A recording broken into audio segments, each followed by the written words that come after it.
Welcome to the WRAL Daily Download. I'm your host, Amanda Lamb. In today's deep dive conversation with Chelsea Donovan about the new ECourt system, we're talking about how the expensive program aimed at making things smoother has actually done just the opposite.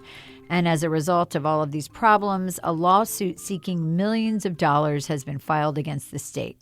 Chelsea, welcome to the program. Thanks for having me. So first of all, for people who don't know, can you explain what ECourts are? How does it work, and how did it start?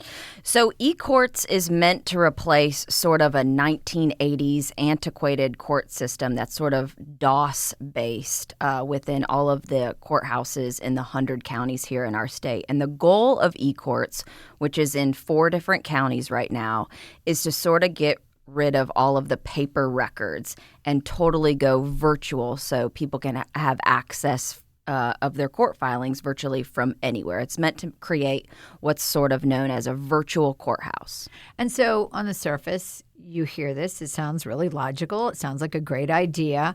But there have been some major issues with this, and a big part of that is that it's very slow, which is just the opposite of what they're trying to achieve. So explain what's going on. So I think on the surface, people might think of ECourts and go, well, why do I care? But certainly most people should care if maybe they get a traffic violation or a speeding ticket or they don't wear their seatbelt and they want to go and basically just pay that ticket online, which you can do now instead of having to show up at the courthouse. So that's sort of the benefit of it.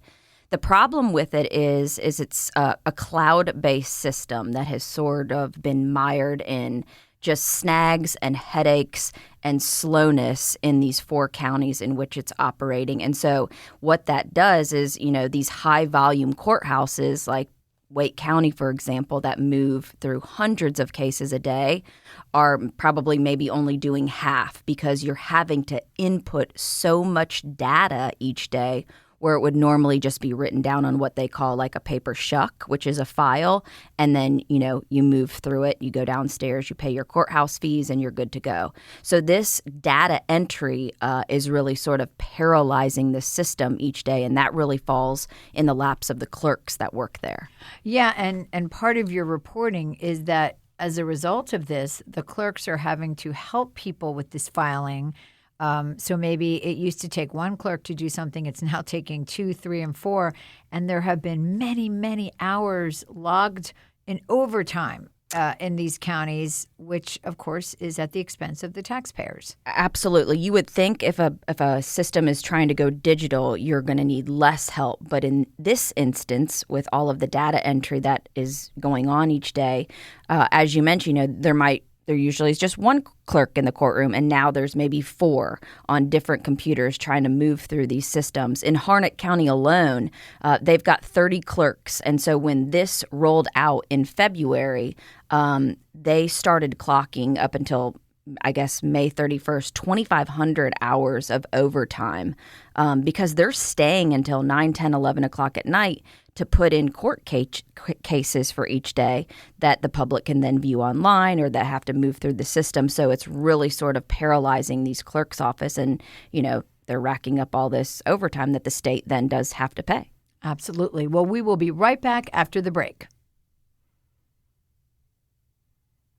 Welcome back to the WRAL Daily Download. So a big part of this is that there are these defects in the system. Tell me what they've learned about, these technical obstacles. So there's glitches every day. If an attorney wants to, start their day from home and put a motion into place, or if they want to give someone a driving privilege that perhaps had a DUI, that normally could have been done at the courthouse within 5 or 6 minutes. It's handed to a clerk, it's signed by a judge, bada bing, bada boom, you're done.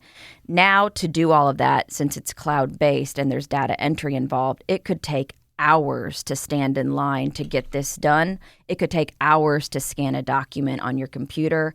It's really making simple motions and tasks that normally take 30 seconds take hours. And so that's just causing things to fall through the cracks, and you're seeing, court cases that there's things that become violated, like people's rights. Right. That's the next thing I was going to ask you. Everything we're talking about right now sounds frustrating. It sounds like an inconvenience. It sounds expensive, but now this is kind of journeyed into another territory. Attorneys are saying, no, no, no, some of these things are wrong and they're creating constitutional violations. So tell me about what they're telling you. So the ECourts works with like an e-warrant system, and sometimes it might create one that's already gone through the system on accident. So it's this lawsuit that has come out is alleging that people possibly could be unlawfully arrested or detained for longer than they're supposed to be because this e-warrant is being generated when it's already moved through the system. Maybe a clerk didn't hit, dismissed or deposed. And so it's generating a warrant that then would be for perhaps an unlawful arrest. And then that obviously gets into some injustices, part of this lawsuit that was just recently filed.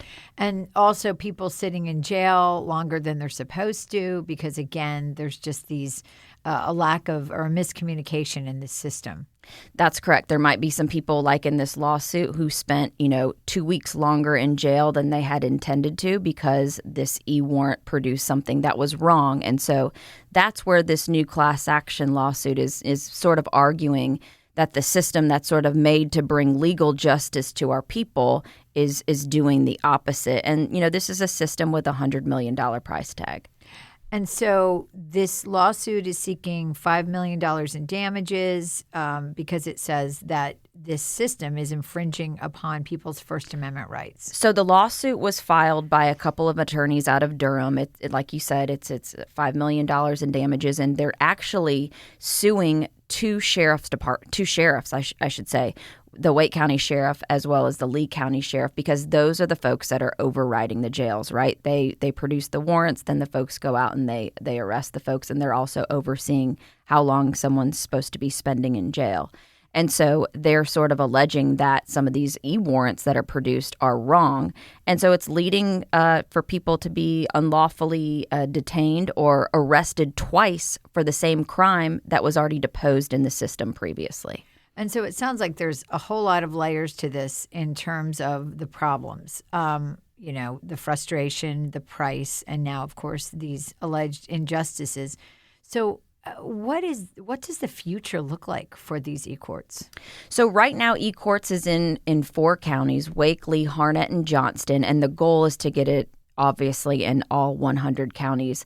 Mecklenburg County, which is a huge county, Charlotte area, that was supposed to be next online. But right now, things have been paused indefinitely for that rollout just because, even the AOC, that's the Department of the Courts, has mentioned that there have been a lot of glitches and a lot of reports of mishandling. So I think right now they're suspending that indefinitely to make sure that they can work out all these technological kinks.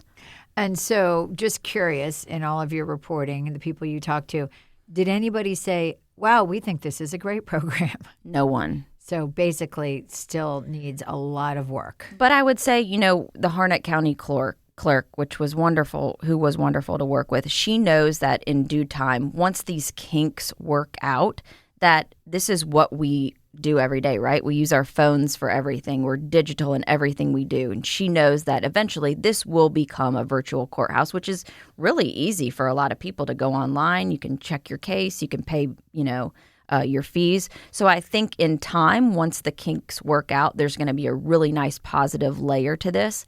But as it stands right now, it's just full of snags, glitches, and headaches for, the clerk's office, the publics, and attorneys alike.